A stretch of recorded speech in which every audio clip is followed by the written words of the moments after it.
எதிர்க்கட்சிகளை எதிரி கட்சியாக நினைக்காமல் அனைவரையும் சந்தித்து அரசியலில் ஒரு மாண்பையும் மரபையும் நீங்க ஏற்படுத்தியிருக்கீங்க, வரவேற்கத்தக்கது.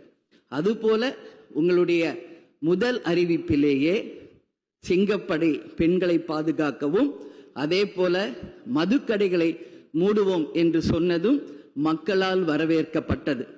அந்த வகையில் முதலில் 717 மதுக்கடைகளை மூடியது ஒட்டுமொத்த தமிழக மக்களால் வரவேற்கப்பட்டது. கோவில்கள் மற்றும் பள்ளி வளாகங்கள் அருகில் இருந்த மதுக்கடைகளை முதல் முறையாக நம்ம ஃபர்ஸ்ட் ஸ்டெப்ல இன்னைக்கு மூடியிருக்கோம்.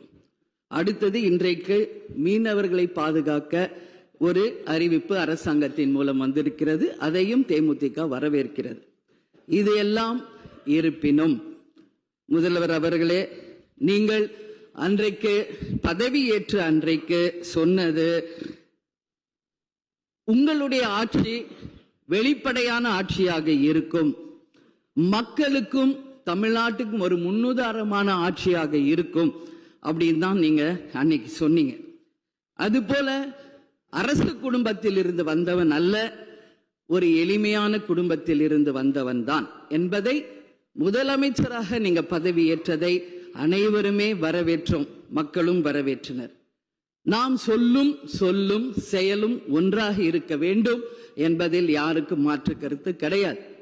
வரலாற்று சிறப்புமிக்க இந்த அவையில இன்றைக்கு பெரும்பான்மையை நிரூபிக்க வேண்டிய தருணத்தில் முதல் முறையாக மனவேதனையோடு நான் பதிய வைக்கிறேன், இங்கு குதிரை பேரம் நடந்ததாக இன்றைக்கு எதிர்க்கட்சிகள் அத்தனை பேருமே அதை சொல்லும் பொழுது இதுவரை தமிழக அரசியல் வரலாற்றில் நடக்காத ஒரு விஷயம், அதுவும் இந்த வரலாற்று சிறப்பு மிக்க இந்த அவையிலே இந்த முக்கியமான நாளில அதை பற்றி பேச வேண்டிய ஒரு நிலையை ஏற்பட்டதற்காக உண்மையில் நான் மனம் வேதனை அடைகிறேன்.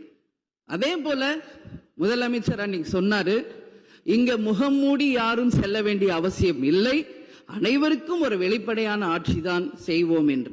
அப்படி இருக்கையில் முதல்வர் அவர்களை சந்திக்க யார் முகத்தை மூடிக்கொண்டு அன்று வாகனத்தில் சென்றார்கள் என்பதை நிச்சயமாக மக்களுக்கு தெரியப்படுத்த வேண்டும் என்பதை இந்த நேரத்திலே நான் கேட்டுக்கொள்கிறேன். ஏன்னா அதற்கு காரணம் குதிரை பேரம் என்றால் இதைவிட ஒரு தலைகுனிவு இந்த வரலாற்று சிறப்புமிக்க அவையில் எதுவுமே கிடையாது.